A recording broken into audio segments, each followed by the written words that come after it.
नमस्कार, स्वागत है आप सबका। मैं पुनीत पाठक हूं और आप देख रहे हैं छत्तीसगढ़ की बात। प्रदेश के मुख्यमंत्री भूपेश बघेल विदेश जाने वाले थे, लेकिन तकनीकी कारणों से उनका दौरा रद्द हुआ। यह दौरा प्रदेश में विदेशी निवेश को आमंत्रित करने को लेकर था और इस पर अब प्रदेश में बयानों की एक नई बहस छिड़ गई। सीएम का दौरा रद्द होने पर पूर्व सीएम रमन सिंह ने कहा कि राज्य दिवालियापन की ओर है, कर्ज में डूबा है, निवेश कैसे और कहां से आएगा। जाहिर है हमला सीधे सरकार पर और मुखिया पर था, सो उसका जवाब मुख्यमंत्री भूपेश बघेल ने एक कटाक्ष से दिया। बात तो सही है, लेकिन देश की मोदी सरकार के परिप्रेक्ष्य में रमन सिंह ने सही बोला है, जो देश को डुबो रहे हैं। यानी इस बार भी एफडीआई के मुद्दे पर बहस एक बार फिर केंद्र बनाम राज्य सरकार के बीच बन चुकी। इस पर दोनों पक्षों को सुनेंगे। हमारे साथ में इस पर बातचीत करने के लिए, अपना पक्ष रखने के लिए भारतीय जनता पार्टी के विधायक रजनीश सिंह जी और कांग्रेस पार्टी की तरफ से अध्यक्ष छत्तीसगढ़ पर्यटन बोर्ड अटल श्रीवास्तव जी जुड़ गए हैं। आप दोनों को नमस्कार, स्वागत है आपका। आप दोनों से पक्ष जानेंगे, सुनेंगे इस पर, लेकिन इस रिपोर्ट के बाद।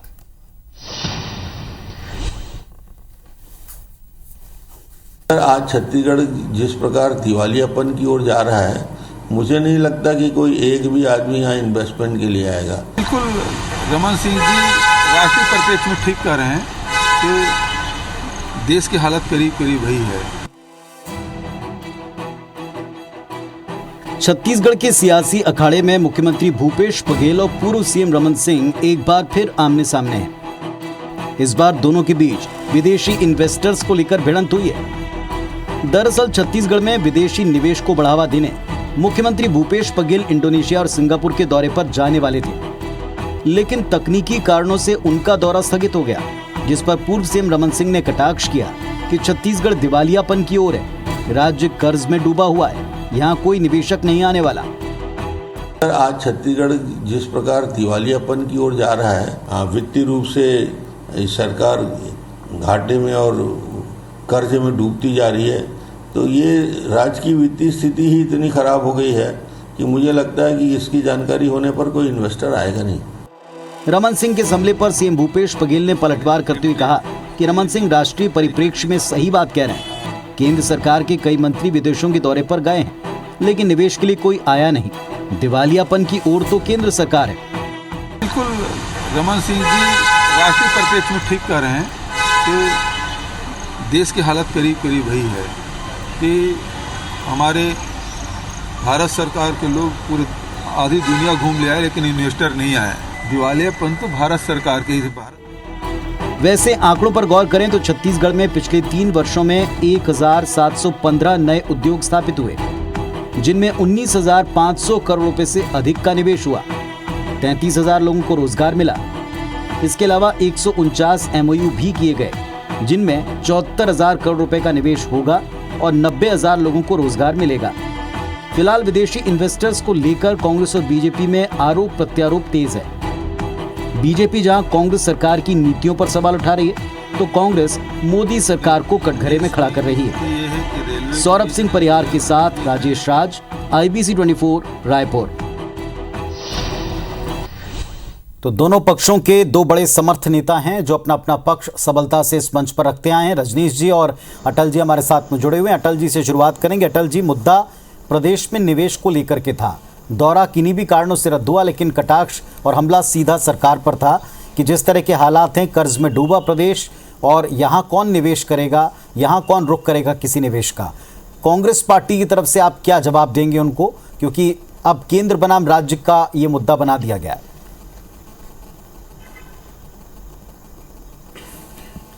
देखिए, मैं थोड़ा सा पीछे जाना चाहूँगा। छत्तीसगढ़ राज्य बना 2003 से लेकर 2018 तक भारतीय जनता पार्टी की सरकार थी और उन्होंने 2012 में इंटरनेशनल इन्वेस्टर मीट रखी थी, जिसमें लगभग 2012 में 2,27,000 करोड़ का एमओयू साइन करने का माननीय तत्कालीन मुख्यमंत्री रमन सिंह जी ने घोषणा की थी। उस 2,27,000 करोड़ में से केवल 4,000 करोड़ रुपए ही आए।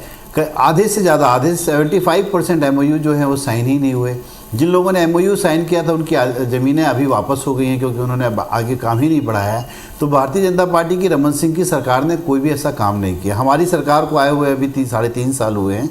3.5 साल में 178 एमओयू साइन हुए हैं, जिसमें लगभग 90,000 करोड़ का इन्वेस्टमेंट एमओयू साइन हुआ है, जिसमें से प्रस्तावित रोजगार की संख्या 1,10,000 है और जिसमें पूंजी निवेश ऑलरेडी जो हो चुका है वो 3,682 करोड़ रुपए का पूंजी निवेश हो चुका है और जिसमें 17 यूनिट ऐसी हैं जिन्होंने अपनी ज़मीनें ले ली और काम शुरू कर दिया है। तो हमारी कांग्रेस की सरकार जिस तरीके से उद्योग नीति में बदलाव करके उद्योग को बढ़ावा देने का काम हमारी राज्य सरकार कर रही है, उस पॉइंट ऑफ व्यू से आप देखेंगे तो भारतीय जनता पार्टी की 15 साल की सरकार में कुछ नहीं किया। पर हमारी सरकार ने ना केवल बड़े उद्योग बल्कि हमारे देखिए कि बस्तर में जो डेनेक्स की वो फैक्ट्री चल रही है जिसका इन्वेस्टमेंट 2 करोड़ रुपए, जिसमें 700 से 750 महिला स्व सहायता समूह काम कर रही है, जिसमें CRPF, ट्राइफाइड और NMDC सब जगह कपड़े की सप्लाई हो रही है और आदिवासी महिलाएं काम कर रही हैं। तो वहाँ से एक्सपोर्ट की भी अभी ऑर्डर्स वहाँ पर आए हुए हैं।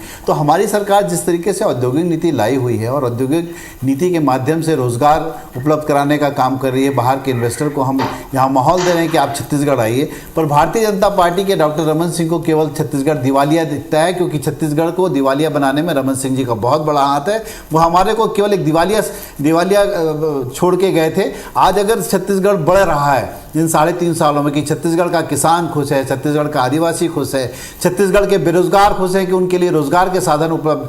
बताइए, रोजगार की दर देश में 9.7% है, हमारे छत्तीसगढ़ में 0.7% है। तो जिस तरीके से रोजगार मिल रहा है, रोजगार तभी मिलेगा जब उद्योग आएंगे, नई नीतियां बनेगी। रजनीश जी, 2 सवाल है मेरे। पिछले दिनों नक्सल प्रदेश कहने पर इतना बड़ा मुद्दा खड़ा किया गया था, एक आ गया कि प्रदेश की गलत इमेज दी जा रही बाहर, दूसरी तरफ आज आप इसी प्रदेश को दिवालिया होने की तरफ और कर्ज में डूबा बता रहे हैं। अगर ऐसा है तो एक कंपैरेटिव आंकड़ा भी पेश किया अटल जी ने और यही दावा सरकार का है कि आप अपने 15 साल में इन्वेस्टर मीट के नाम पर आपने इतना इन्वेस्ट किया, लेकिन क्या और कितना आया वो प्रदेश ने देखा। वो आपसे भी पूछ रहे हैं।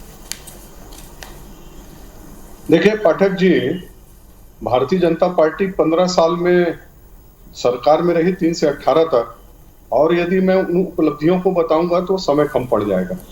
रही बात कि हमारे पास FDI कितना है, निश्चित रूप से फॉरेन इन्वेस्टमेंट के लिए बहुत सारे प्रयास किए गए और बहुत सारे काम आए।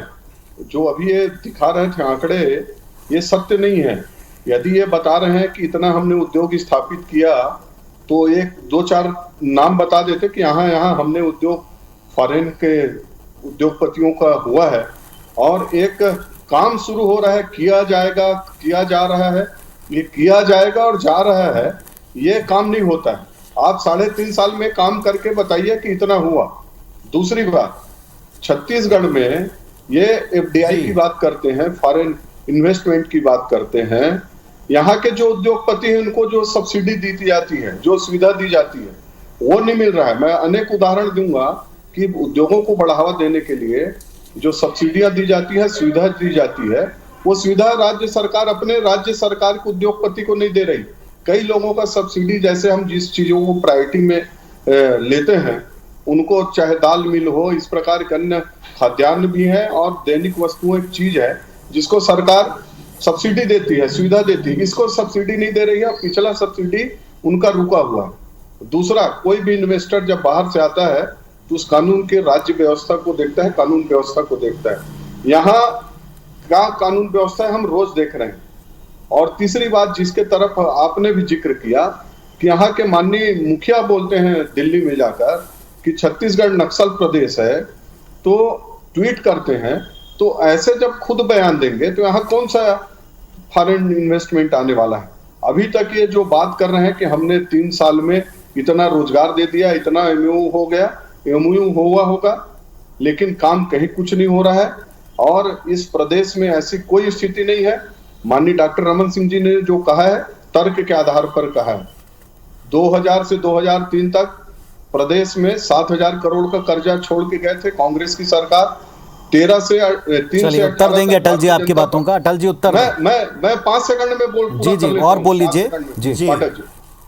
कह लीजिए आपने अपनी बात कही। जब माननीय रमन सिंह जी मुख्यमंत्री बने, 18 में गए तो 34,000 करोड़ का कर्ज कुल मिला के 41,000 करोड़ का 2000 से 2018 तक 41,000 का करोड़, और आज लगभग 90,000 करोड़ का कर्ज हो गया है। तो छत्तीसगढ़ दिवालियापन की ओर जा रहा है। 55,000 करोड़ से ज्यादा का कर्ज ले चुके हैं, और कहां पर कुछ दिखता है? चलिए ठीक है, अटल जी उत्तर दीजिएगा।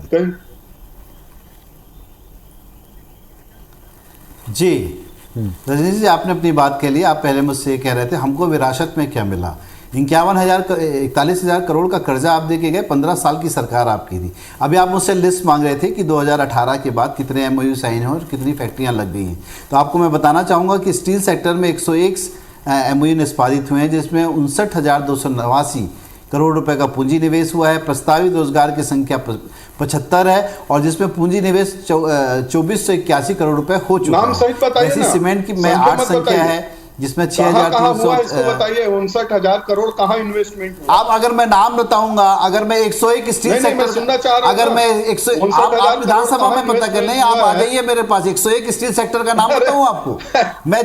इथेनॉल, रजनीश जी, इथेनॉल के 27 प्लांट का एमओयू हो गया है। आपकी केंद्र सरकार इथेनॉल की परमिशन नहीं दे रही है। आपकी केंद्र सरकार हमारे राज्य और केंद्र सरकार के संबंधों का कुठाराघात कर रही है। अरे रजनीश जी सुनिए तो, भारतीय जनता पार्टी केवल बोलती है, सुनिए तो, सुनने की ताकत रखिए। आपको बोला लिस्ट बता रहा हूँ आपको, सुनिए आपको लिस्ट बता। छत्तीसगढ़ की जनता, आप ये महत्वपूर्ण बहुत 101 का नाम गिनाऊं आपको, आप आगे सुन लीजिए और आप मेरे पास इसी चैनल में आइएगा, पूरे के नाम बताऊंगा आपको। नहीं तो आप राजनीति छोड़ देना बेलतरा से, विधानसभा से। आप बेलतरा विधानसभा से अगर इस्तीफा देना चाहते हो, मैं आपको लिस्ट बताऊंगा। अगर आप उसमें गलत हुए तो आप, अगर राजनीति में है तो सच बोलना सीखिए। कब तक झूठ का सहारा लेंगे आप सुनने की ताकत को रखिए। मैं आपको बता रहा हूं ना, कितने इथेनॉल के 27 प्लांट का एमओयू हुआ है। केंद्र सरकार पिछले 2 सालों से परमिशन नहीं दे रही। इतना उद्वेलित क्यों हो रहे हैं? नाम बताइए ना। 59,000 इसलिए हो रहा क्योंकि आप लोग झूठ बोलते हैं। आप झूठ बोलते हैं। मैं तो बोल रहा हूं मैं राजनीति छोड़ दूंगा, आप बोलिए आप विधायक के पद छोड़ देंगे, क्योंकि आप झूठ का सहारा ले रहे हैं। आपकी सरकार, आपके दोनों नाम बता दीजिए। हम दो और हमारे तो केवल झूठ सिखाते हैं। आपकी झूठ की फैक्ट्री है। मैं तो आप बोल रहा हूं आपको, इसी चैनल में 101 का नाम गिनाऊं, अभी 101 फैक्ट्री का नाम गिनाऊं, सीमेंट की 8 फैक्ट्री का नाम गिनाऊं, इथेनॉल की 27 फैक्ट्री का नाम गिनाऊं जिसका एमओयू होगा। आपकी केंद्र सरकार परमिशन नहीं दे रही है। फूड सेक्टर की 6 फैक्ट्री का नाम गिनाऊं आपको, लघु वनोपज की 4 फैक्ट्री का नाम गिनाऊं आपको, फार्मास्यूटिकल्स की 3 फैक्ट्री का नाम गिनाऊं, जिसमें से वही तो बोल रहा है जिसमें एमओयू साइन हो चुके हैं, इन्वेस्टमेंट चालू हो चुका है, लैंड एक्विजिशन हो गया, फैक्ट्रियां बनना शुरू हो गई हैं, कुछ कमीशन में आ गई है। के नीचे में आया कि आकाश में आया। उद्योग नीति में पुरानी फैक्ट्रियों के लीज होल्ड से किया। हमने रजिस्ट्री रेट में 30% का डिस्काउंट दिया हमारे।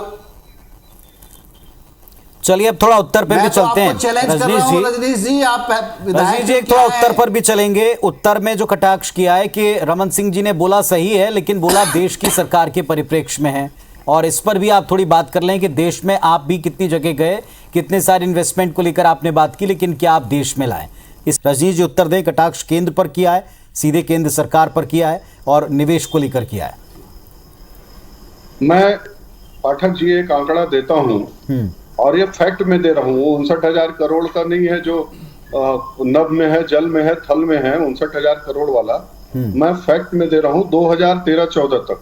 और इस सरकार ने चाहे 90-91 से बात करें, जो कांग्रेस की सरकार थी, बड़ी जोर शोर से एफडीआई, फॉरेन इन्वेस्टमेंट और जो व्यापार मुक्त व्यापार समझौता हुआ था, देश में 13-14 तक यदि अरब डॉलर में बात करें तो 36 अरब डॉलर का जो एफडीआई देश में भंडार था, और वो हुआ था।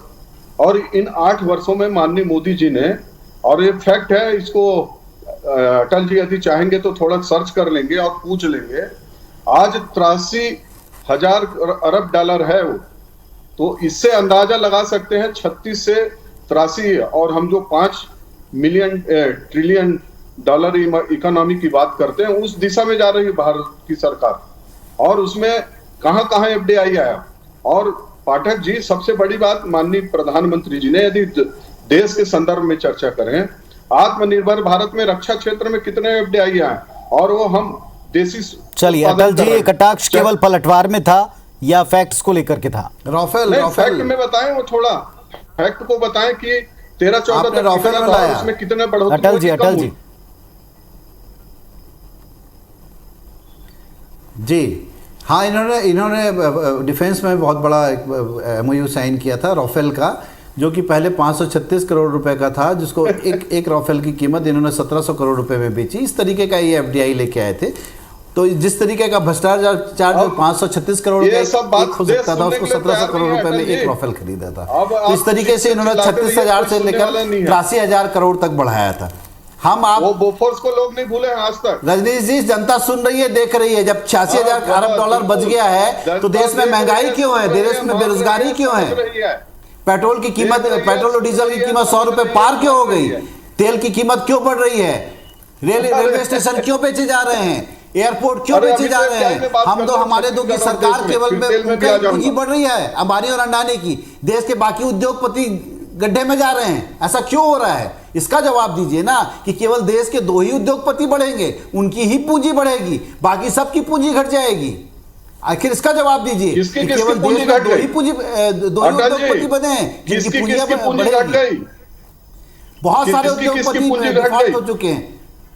अरे आप किसकी पूंजी घट गई? आप बात कीजिए ना, जहां सब उद्योगपतियों की पूंजी घट रही है, केवल 2 उद्योगपतियों की पूंजी बढ़ रही है, जो आपके डिफेंस में सौदा करते हैं, जो छत्तीसगढ़ में लगाए हुए जितने पावर प्लांट थे उनको खरीदने का काम अडानी कर रहा है, कोयला खदान का काम अडानी कर रहा है। क्यों कर रहा है? अच्छा, आखिर केंद्र से क्या प्रेशर है? क्यों अडानी और अंबानी पर फिदा है? एक क्वेश्चन का मेरा जवाब दे दीजिए। आप बोल दीजिए कि कांग्रेस पार्टी का अडानी से कोई संबंध नहीं है। यदि अडानी आपके लिए इतने अप्रिय व्यक्ति हैं, हम तो उसको देश के लिए मानते हैं कि वो हमारे लिए गर्व का विषय है। यदि अडानी अंबानी आपके लिए इतने बुरे हैं, तो आप बोल दीजिए कि कांग्रेस पार्टी का अडानी और अंबानी से कोई संबंध नहीं है, ना रहा है। बुरे और अच्छे की नहीं होती। चलिए ठीक है, निवेश साहब देश में भी लाना जरूरी है, प्रदेश में भी लाना जरूरी है। ये भी सच है कि सरकारें प्रयास करती हैं, चाहे वो कांग्रेस की हो या बीजेपी की हो, एनडीए हो या यूपी हो। देश में भी सरकारों ने प्रयास किए, क्योंकि निवेश अगर आएगा तो जाहिर तौर पर सबसे पहला यश, सबसे पहला लक्ष्य केंद्र में जो बैठा होगा वो सरकार का पूरा होगा। लेकिन किसी एक स्टेटमेंट को लेकर क्या देश के या प्रदेश के नाम पर एक बड़ा सा प्रश्न चिन्ह केवल सियासी वार पलटवार के लिए ठीक है? इस विषय पर आपने दोनों पक्षों को सुना। जनता बहुत गौर से सुनती है और वक्त आने पर अपना उत्तर भी देती है। फिलहाल आप दोनों का धन्यवाद अपनी बात रखने के लिए। नमस्कार।